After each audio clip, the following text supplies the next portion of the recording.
I think it was disbelief initially, and then really thinking about how this is going to impact so many people already distressed and marginalised when they go to do their shopping with their children. Now they'll be doing their shopping and wondering who in the supermarket will be thinking about Pauline Hanson's statement and agreeing with it. And what challenges does your son Max have when it comes to his education? He's non-verbal. He has very little control over his movement. He uses a wheelchair, and he has a gastrostomy for feeding. So there's multiple challenges. I think that they're physical challenges that he has, but more broadly, curriculum access is a difficulty, awareness and training of teachers to be able to support him, awareness in the community, physical access. So there are a range of different barriers. However, many of those over the course of the time that he's been at school have been successfully resolved, and in such a positive way. We're seeing pictures of Max now. We were seeing some pictures of Max just then, BJ, but how easy was it in the first place to find a place for him in a mainstream school? It was extremely difficult. I interviewed myself personally 12 schools, and it was demoralising is the word I used to describe some of the responses that we had from principals who said whilst he has the right to attend, they didn't feel that he could be educated or have any benefit because he was non-verbal. And one principal went so far as to suggest that he go and attend special schools of children of his own kind. You mentioned that you had to do a lot of educating of the school and the teachers for Max to be in a mainstream classroom. How open and receptive were they to that?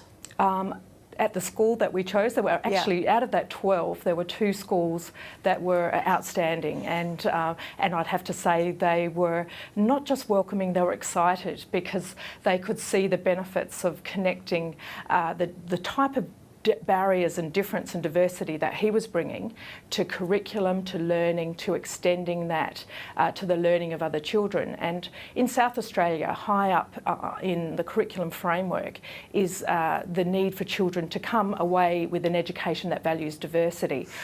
That was a great opportunity to do that, but also it enabled children to think about technology, to expand into engineering, and in a time of STEM, of science, technology, engineering and maths, what a perfect opportunity to look at things like access, building equipment that enables a child whose physical limitations are so strong. It also enabled Max to contribute as a teacher.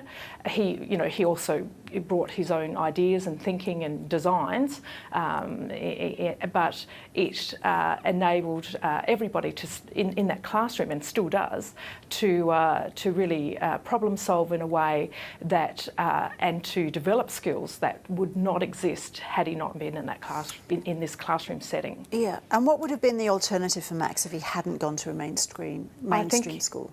The alternative, well, there would have been 2.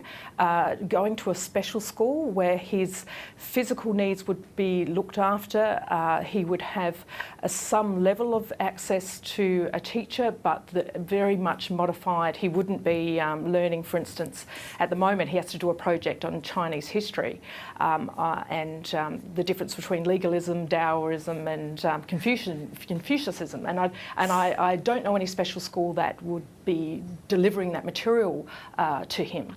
The other option would have been for me to as a family, for us, my husband or I, to homeschool our son. So they were all, I guess there's a third option, he would have had no education at all.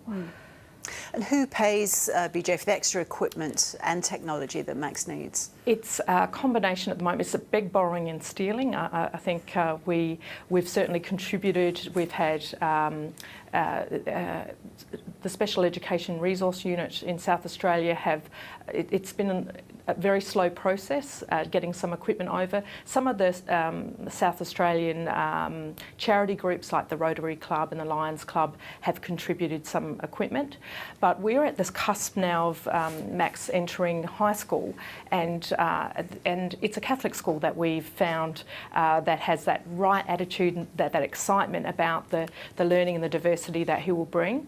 But they certainly don't have the infrastructure. They're really starting from scratch. A number of their buildings are not physically accessible. The desk heights, you know, in terms of getting a wheelchair, having a support worker with him to support him during many parts of the day would be required, as well as educating a whole system in a school that really is not familiar with the level of disability he's had.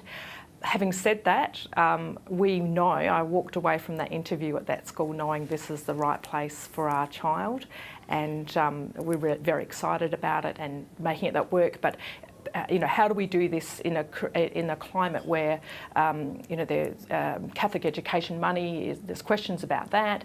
Where does that all fit, and who resources some of these things? We as a family will certainly put in as much as we can, but there's other things that need to be done that aren't necessarily easy to access.